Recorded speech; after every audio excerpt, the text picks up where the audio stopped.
yeah, who knows? But nonetheless, interesting times in Lakerland. Next topic, we're going to continue with the NBA, but in this episode, we're going to talk about the NBA draft, something I have not talked about as of late, and there's a reason why, because I wanted to take some time to really expand on in this episode. And the question I have is, do we actually care about this draft?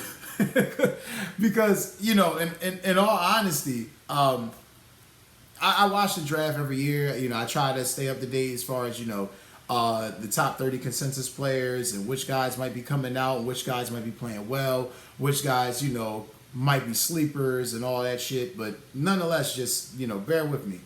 I watched copious amounts of film. I watched hours of films on these guys. This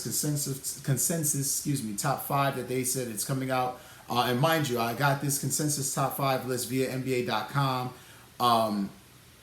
I don't know if this draft is like, one of those Nikola Jokic, Joel Embiid drafts where it's like, hey, we completely fucking whiffed and these guys were found in the second round. They should have been, one guy was a third pick in the first round, Joel Embiid, and the other guy was drafted in the middle of the second round, Jokic. And hey, we just, we whiffed. Who knows? I don't know. We don't know if it's that draft or is it going to be a type of draft where it's like, oh, right, well, a lot of good role players here. A lot of guys, coming off the bench are playing well. A lot of guys that came in, young spot up three shooters or 3-and-D guys, but nothing really special or really to, hang your hat on. That being said, I like I said, watching copious amounts of film on the consensus top five prospects, and we're gonna start with Alexander Sarr, big man out of Australia. And I implore you guys to look up all these players. I was very tired watching some of the film because some of it is EuroLeague, some of it is just National Basketball League. So it's like kind of weird because some of it's English, some of it's French, some of it's Yugoslavian, Serbian. So it's a lot of different language barriers. But basketball is basketball at the end of the day. And watching Alexander Sarr, he played for the Australian team. I liked a couple things about him. What stuck out to me was his length, his size. He plays good defense, decent defense at least. He's definitely a shot blocker. Things that I was concerned on looking at him, 3-point shot. He shot 27% from three, which is, Karl Anthony Towns-ish, but I digress. Strength and weight are also an issue. He plays a little bit more shooting guard than center. Sounds more of a Karl Anthony Towns type, talented but limited. So we'll see. I don't know, but definitely I think he's going to be one of the top 3 picks in this draft. Zachary Richet, or a French guard coming out of France. Like this kid a lot. Definitely was a 3-point shooter. It's a guy that is an off-ball shooter. Like that a lot too.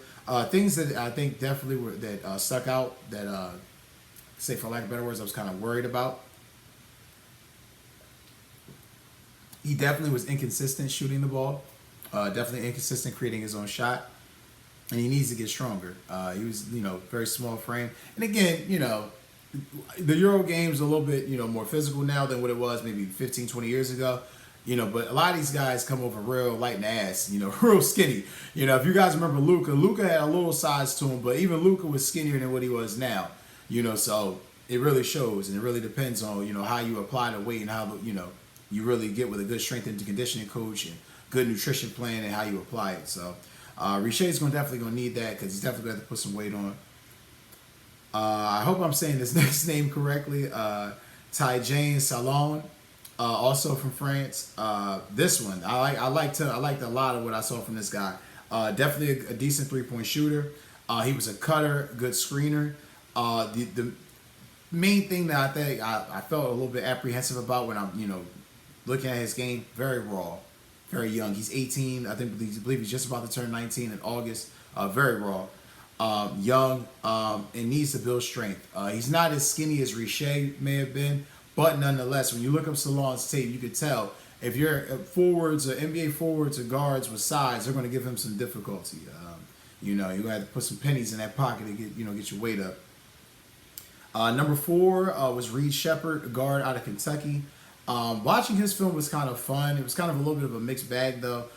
Things that I think of note that were pretty good. His 3-point shooting was definitely good. That's one of the main reasons why he got recruited to Kentucky. He was definitely efficient. One of the more efficient players in college basketball, which I think always needs to be highlighted because efficiency is something that needs to carry over onto the floor. If a guy, you're not always going to have a game where you're scoring. Some guys, are not going to score 25, 30 plus, for a career. Some guys are going to average somewhere between 10 and 15. 10 and 18. So you may need to actually, some games score 9 and have 10 rebounds, or have a couple assists and just be more efficient on the floor, and that helps you have more of a lengthier NBA career while you're building your game and also adding to your bag. But nonetheless, he's a cherry picker, which I think that's definitely a weakness in your game.